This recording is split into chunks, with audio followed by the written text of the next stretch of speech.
Good morning students. आज से आपकी वर्कशीट फिर दोबारा शुरू हो गई है, तो एक बार फिर शुरू करते हैं अपनी वर्कशीट की सीरीज़। आज 5 जुलाई 2021 वर्कशीट नंबर 1 जो आपकी स्टार्ट हुई है 9th क्लास की, और ये पहली वर्कशीट जो आपकी है वो है मैथमेटिक्स की। अब बुक स्टार्ट नहीं करी इस बार वर्कशीट में। इस बार वर्कशीट में बुक स्टार्ट करने से पहले शुरू करें हैं बिल्कुल बेसिक चीज़ें। कई बार मैथ्स में बहुत बेसिक चीज़ें होती हैं जो हमको डिस्कस करनी पड़ती हैं।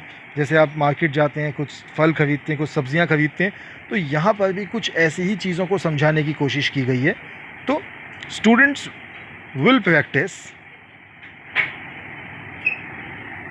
Situational problems based on basic mathematical operation. Basic mathematical operation कौन सी होती हैं? Plus, minus, multiply and divide. तो आज जो आपकी पहली वर्कशीट आई है उसमें हम सिर्फ इन 4 चीज़ों के बारे में पढ़ेंगे।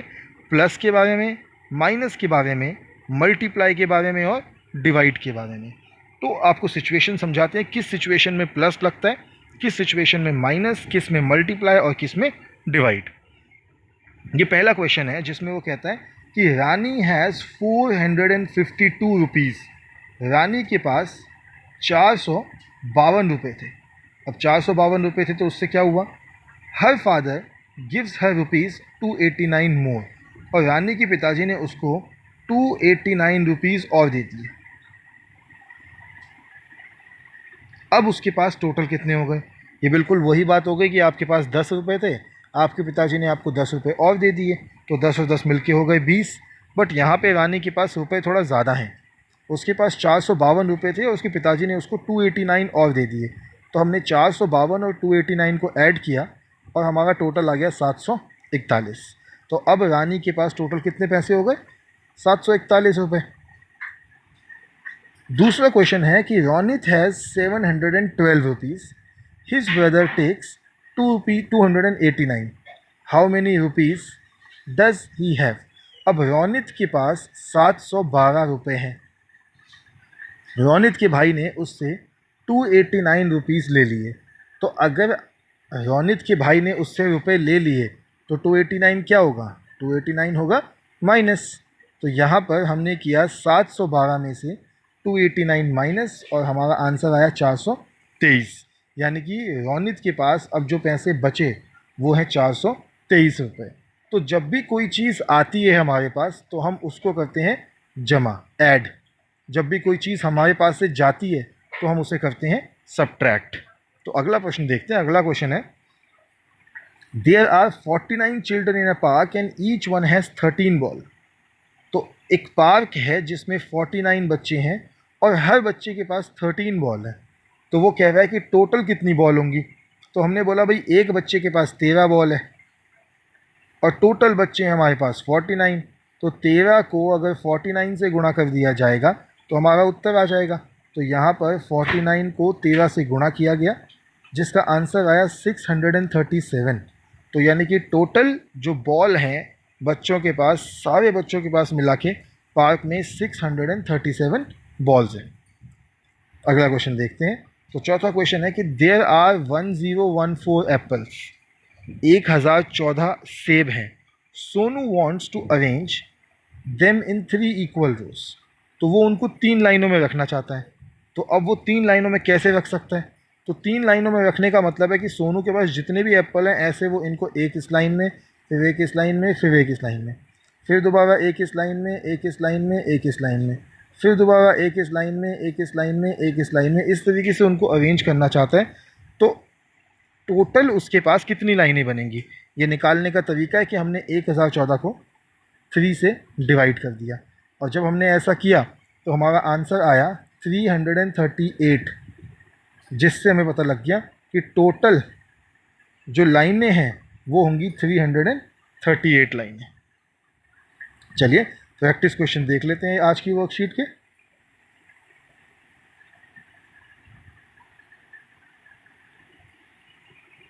तो पहला क्वेश्चन है, a school has 725 students, if 76 students are absent today, how many students are present today? तो सिंपल हम करेंगे इसमें कि हम 725 में से माइनस कर देंगे 76 को। तो 725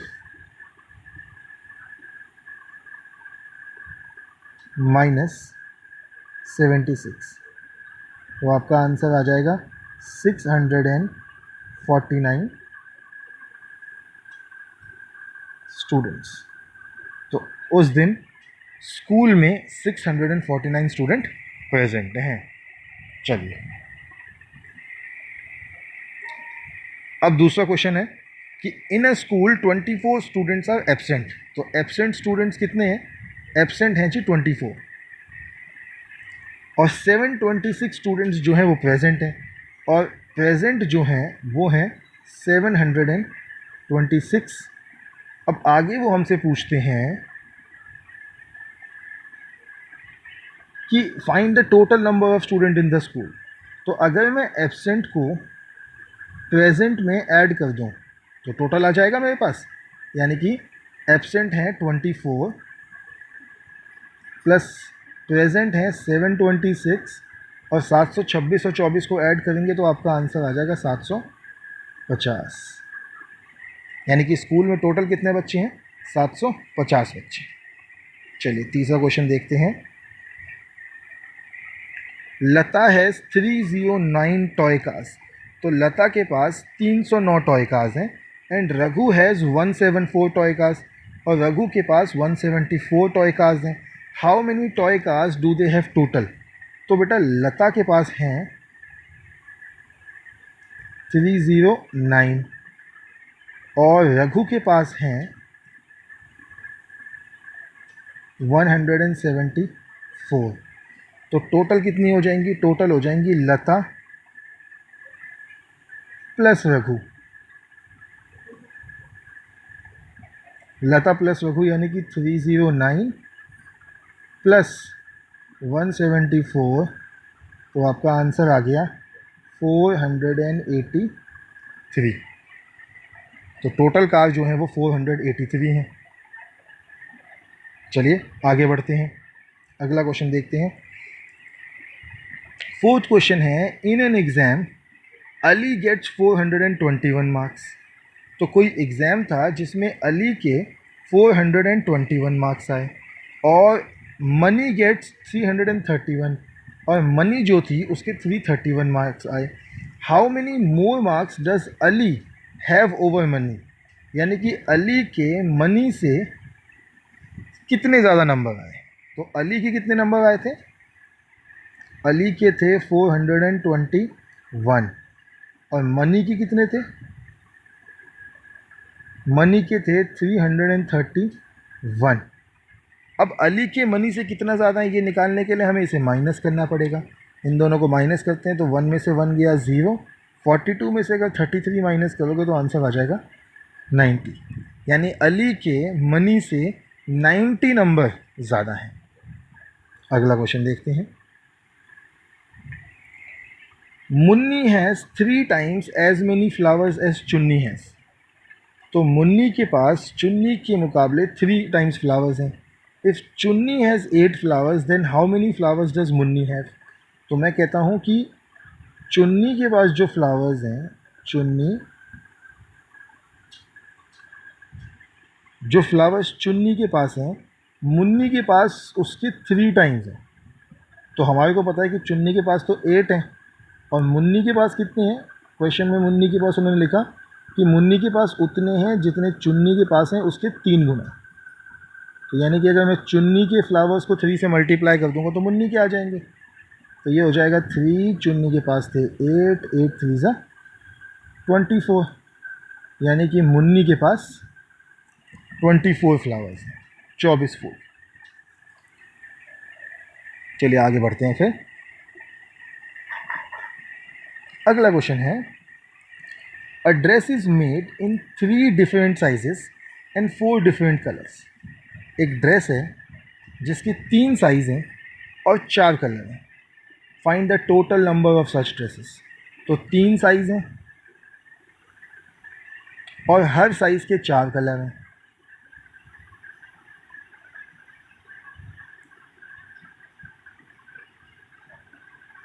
तो टोटल ड्रेस गिन लेते हैं एक बार। 1 2 3 4 5 6 7 8 9 10 11 12, यानी कि टोटल ड्रेसेस जो होंगी वो 12 होंगी। अब इसको सॉल्व कैसे करेंगे मैथमेटिकली? तो हम कहते हैं कि 3 साइज मल्टीप्लाई 4 कलर,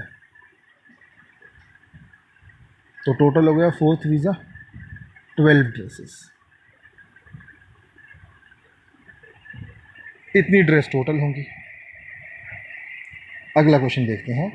अगला है देयर आर 567 प्लांट्स, तो टोटल मिला के 567 प्लांट्स हैं and Rita wants to arrange 9 plants in each row, और रीटा चाहती है कि 9 प्लांट्स ईच रो में अरेंज हो जाएं। How many rows will be made? तो इसके लिए हमें अब 567 प्लांट्स थे और रीटा 9 प्लांट्स चाहती थी हर रो में। 9 6 होता है 54, कैरी 2 नीचे आया एंड 7 27, और 9 3 27, यानी कि टोटल कितनी रोज बनेंगी? रोज बनेंगी 63, तो 63 रोज बनेंगी। तो ये तो हो गए आपके वर्ड प्रॉब्लम। अब आगे आपको सिंपल जमा घटा करना है। 8th क्वेश्चन में इन दोनों को जमा करना है, इन दोनों को घटा करना है, इन दोनों को गुणा करना है, इन दोनों को भाग करना है। ये आप अपने आप कीजिए क्योंकि बहुत ही सरल क्वेश्चन है, 9th क्लास के हिसाब से बहुत ही ईजी क्वेश्चन है। चलिए आगे बढ़ते हैं इस वर्कशीट में। फिर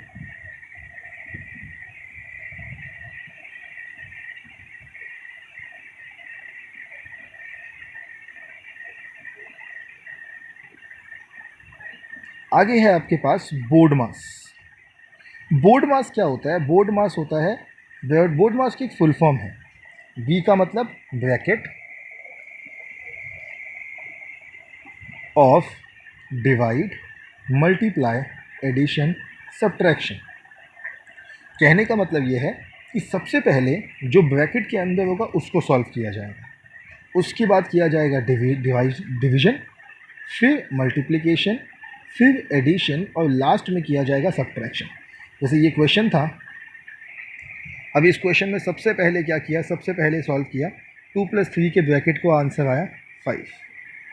उसके बाद किया डिवाइड, 20 को 5 से डिवाइड कर दिया, आंसर आ गया 4। उसके बाद किया मल्टीप्लाई, 9 × 1 आपका आंसर आ गया 9। फिर आ गया एडिशन, 41 + 9 हो गया 50, और फिर किया सब्ट्रैक्शन, 50 - 4 46। ये रूल होता है कि जब कभी सारे सिंबल एक साथ लगते हैं तो हम बोर्ड मास के रूल को अपनाते हैं। अब इन क्वेश्चनों में बोर्ड मास का रूल देखते हैं। तो इन क्वेश्चनों में सबसे पहले बोर्ड मास का रूल क्या लगेगा? 15 और 3 डिवाइड हो रहे हैं, तो ये आ जाएगा 15 / 3 5, तो 200 - 5 × 3। अब हमारा अगर डिवीजन हो गया तो अगला आएगा मल्टीप्लिकेशन। मल्टीप्लिकेशन इन दोनों में लगेगा, 5 और 3 में। 5 और 3 15, तो 200 - 15, और 200 - 15 कितना होता है? 185। तो आपका आंसर आ गया 185। अगला पार्ट देख लेते हैं। अगला पार्ट कहता है 24, अब 24 डिवाइडेड बाई 3 है। 24 डिवाइड बाई 3 कितना होता है? 8। तो यहाँ से आ जाएगा 8 - 2 × 4। तो पहले मल्टीप्लाई, क्योंकि डिवाइड के बाद अगला क्या होता है? मल्टीप्लाई। तो 4 2 ज़ा 8, तो यहाँ से क्या आ जाएगा? 8 - 8, और 8 - 8 कितना होता है? 0। तो सेकंड क्वेश्चन का आंसर आ गया 0। थर्ड में देखिए डिवीजन, 6 को 6 से डिवाइड करेंगे, तो ये आ जाएगा 5 × 6 को 6 से डिवाइड किया 1 + 5। फिर मल्टीप्लाई, 5 × 1 कितना होगा? 5 + 5, 5 + 5 कितना होता है? 10। तो आंसर आ गया 10। उसके आगे देखिए, अब यहाँ पे इस क्वेश्चन में सिर्फ डिवाइड है, तो डिवाइड 8 को 4 से डिवाइड करेंगे तो कितना आ जाएगा? 2। 21 - 2 19। ये हो गई आपकी मैथ्स की वर्कशीट आज की पूरी। चलिए आगे बढ़ते हैं फिर।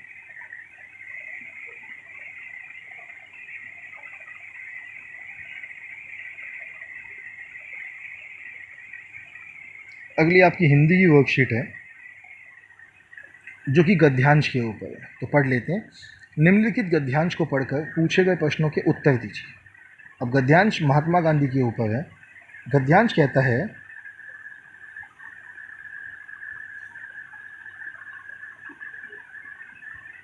कि महात्मा गांधी जी की ये बात स्वच्छता पर भी लागू होती है कि अगर हम समाज में बदलाव देखना चाहते हैं तो सर्वप्रथम हमें स्वयं को स्वयं में बदलाव लाना होगा। हर कोई दूसरों की राह तकता रहता है और आप आप में गाड़ी छूट जाती है। सफाई में हम तन मन दोनों को स्वस्थ और सुरक्षित रहता है। यह हमें किसी और के लिए नहीं वरन खुद के लिए करना है। यह जागरूकता जन जन तक पहुंचानी होगी। हमें इसके लिए ज़मीनी स्तर से लगातार काम करना होगा। हमें बचपन से ही बच्चों में सफाई की आदत डलवानी होगी। उन्हें सिखाना होगा एक कुत्ता भी जहाँ बैठता है वो उस जगह को झाड़ पोंछ कर बैठता है। जब जानवरों में सफाई के प्रति इतनी जागरूकता है तो हम तो इंसान हैं। एक विद्वान ने कहा कि स्वच्छता हमारे स्वास्थ्य के लिए अत्यंत आवश्यक है। यदि हम अपने जीवन में स्वच्छता को अपनाएंगे तो निश्चित तौर पर हम स्वस्थ और प्रसन्नचित्त रहेंगे। स्वच्छता एक वरदान है जो मनुष्य को निरंतर प्रगति और विकास की ओर आगे बढ़ने की प्रेरणा देता है। स्वच्छता का पालन करने से हम बीमारियों से तो बचेंगे ही, जीवन में नए नए अध्याय कोशिश करके सदैव आगे बढ़ते रहेंगे। तो गद्यांश हमने पढ़ा। गद्यांश के बाद प्रश्न देखते हैं। पहला प्रश्न है, हम बीमारियों से किस तरह बच सकते हैं? तो इसमें हमने जो पूरा जो गद्यांश हमने पढ़ा उसमें यही लिखा था कि बीमारियों से लड़ने के लिए, बीमारियों से बचने के लिए हमें अपने आसपास सफाई रखनी होगी। इस साफ सफाई से हमारा तन मन दोनों स्वस्थ और सुरक्षित रह सकता है। फिर है कि स्वच्छता को वरदान क्यों कहा गया है? तो इस स्वच्छता को वरदान इसलिए कहा गया है क्योंकि स्वच्छता हमारे स्वास्थ्य के लिए अत्यंत आवश्यक है। यदि हम अपने जीवन में स्वच्छता को अपनाएंगे तो निश्चित तौर पर हम स्वस्थ और प्रसन्नचित्त रहेंगे। स्वच्छता एक वरदान है जो मनुष्य को निरंतर प्रगति और विकास की ओर ले जाने की प्रेरणा देता है और स्वच्छता का पालन करने से हम बीमारियों से तो बचेंगे ही, जीवन में नए नए अध्याय को कोशिश करके सदैव आगे बढ़ते रहेंगे। तो ये आपके दूसरे प्रश्न का उत्तर बन जाएगा। चलिए तीसरा प्रश्न देखते हैं। फिर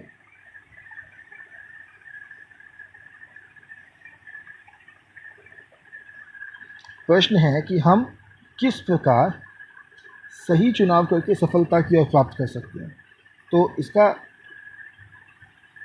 सही चुनाव करके किस लिए कि हम सफाई के बारे में जागरूकता रख के, स्वच्छता हमारे स्वास्थ्य के लिए अत्यंत आवश्यक है। यदि हम अपने जीवन में स्वच्छता को अपनाएंगे तो निश्चित तौर पर प्रसन्नचित्त और स्वच्छता एक वरदान है। उसके अलावा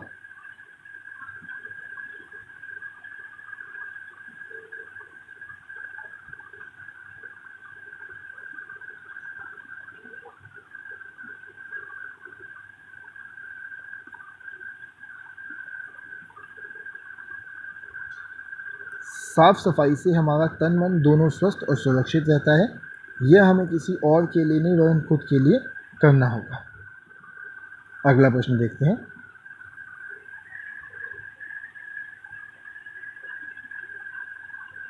समाज में बदलाव के लिए हमें क्या करना होगा? तो समाज में बदलाव के लिए हमें स्वच्छता की आदत को बचपन में ही बच्चों में लाना होगा। बचपन में ही उन्हें स्वच्छता की आदत सिखानी होगी। उपयुक्त गद्यांश को उचित शीर्षक दीजिए। तो इसका सबसे उचित शीर्षक होगा स्वच्छता एक वरदान, जो हमने यहाँ पे देखा था कि स्वच्छता एक वरदान। चलिए फिर आगे बढ़ते हैं और शुरू करते हैं आज की साइंस की वर्कशीट। आज जो टॉपिक हम पढ़ने वाले हैं वो है फोटोसिंथेसिस। तो फोटोसिंथेसिस एक ऐसी चीज़ है जो कोई नई नहीं है। आप छठी क्लास से फोटोसिंथेसिस पढ़ते आ गए। फोटोसिंथेसिस का मतलब होता है वो प्रक्रिया, वो प्रोसेस जिससे पौधे अपना खाना बनाते हैं, अपने फूड को प्रिपेयर करते हैं। अब देखिए, a plant consist of different parts.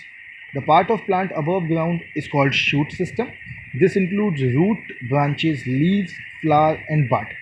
The part of plant below the ground is called root system. This includes root and root hairs. तो वो कहते हैं कि प्लांट जो है, प्लांट के अलग अलग पार्ट होते हैं। प्लांट का तने से ऊपर का हिस्सा जो है वो शूट सिस्टम कहलाता है। प्लांट का इससे नीचे का जो हिस्सा है वो रूट सिस्टम कहलाता है। इसके अलावा लीव्स होते हैं, leaves are generally green in colour due to the presence of chlorophyll. ध्यान से याद रखिएगा कि लीव्स ग्रीन किस कारण होते हैं। लीव्स ग्रीन होते हैं फोटोसिंथेसिस की वजह से, क्लोरोफिल की वजह से, और इसी क्लोरोफिल से मदद मिलती है फोटोसिंथेसिस में। Plants can synthesise their own food by photosynthesis, that's called autotroph. तो प्लांट को ऑटोट्रॉफ कहा जाता है। ऑटो मतलब खुद, ट्रॉफ मतलब फूड।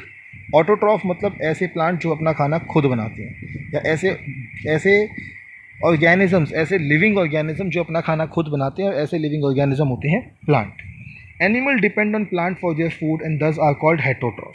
हेटरो मतलब कोई और ट्रॉफ मतलब खाना, मतलब जो अपने खाने के लिए किसी और पे डिपेंडेंट है।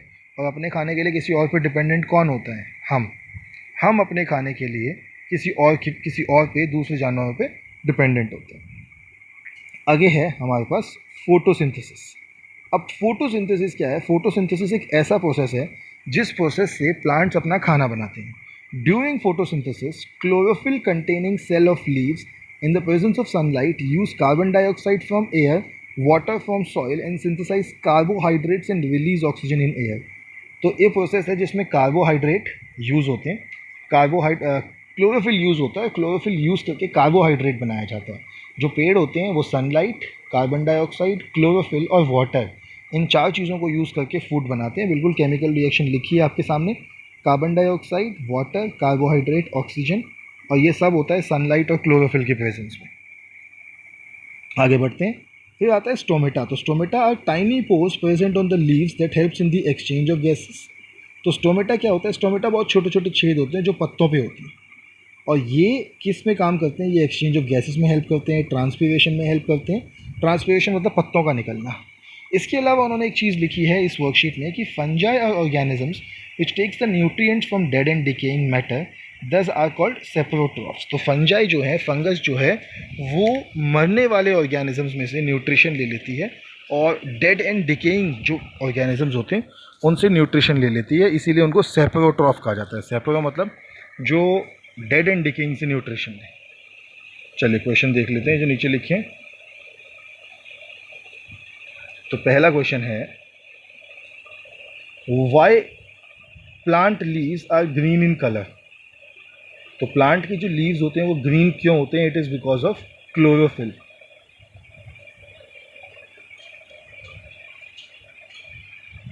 क्लोरोफिल जो होता है वो एक ग्रीन कलर का पिगमेंट होता है, जो प्लांट के लीव्स में होता है, वो उनको ग्रीन कलर देता है। ये आंसर बिल्कुल मैंने आपको स्टार्टिंग में जो वर्कशीट स्टार्ट ही कराई थी तो दिखाया था, दैट ये लिखा हुआ है,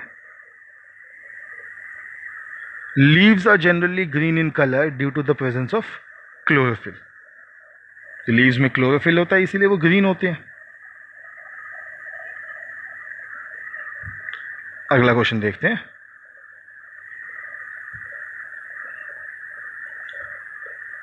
what are autotroph, heterotroph and saprotroph. तो सबसे पहले सेप्रोट्रॉफ की डेफिनेशन तो ये लिखी हुई है आपके सामने।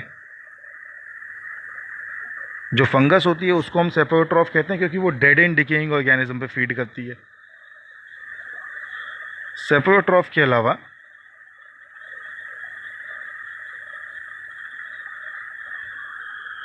ये लिखी है डेफिनेशन आपकी ऑटोट्रॉफ की। जो अपना खाना खुद बनाते हैं उन्हें कहते हैं ऑटोट्रॉफ, और जो अपना खाना दूसरों पे डिपेंड करते हैं उन्हें कहते हैं हेटरोट्रॉफ।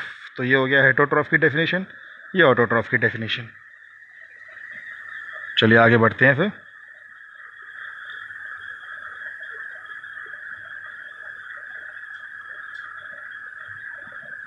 अब अगला क्वेश्चन है, why animals can not perform photosynthesis. तो एनिमल फोटोसिंथेसिस क्यों नहीं कर सकते? Because they do not have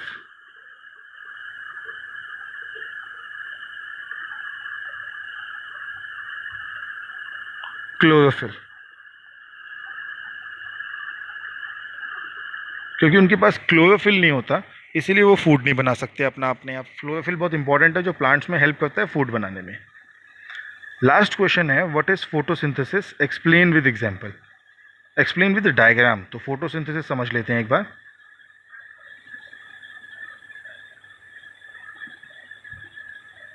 ये लिखा है आपके सामने फोटोसिंथेसिस और उसकी डेफिनेशन। ये फोटोसिंथेसिस की डेफिनेशन है और ये डायग्राम है। तो फोटोसिंथेसिस वही होता है जिसके अंदर जिसके ज़रिए जिस मेथड से प्लांट अपना फूड बनाते हैं, उस मेथड को हम कहते हैं कि वो फोटोसिंथेसिस है। तो आज की हमारी वर्कशीट्स एंड हुई 9th क्लास की। आपसे कल फिर मिलेंगे कल की वर्कशीट्स के साथ। तब तक के लिए stay healthy and stay safe.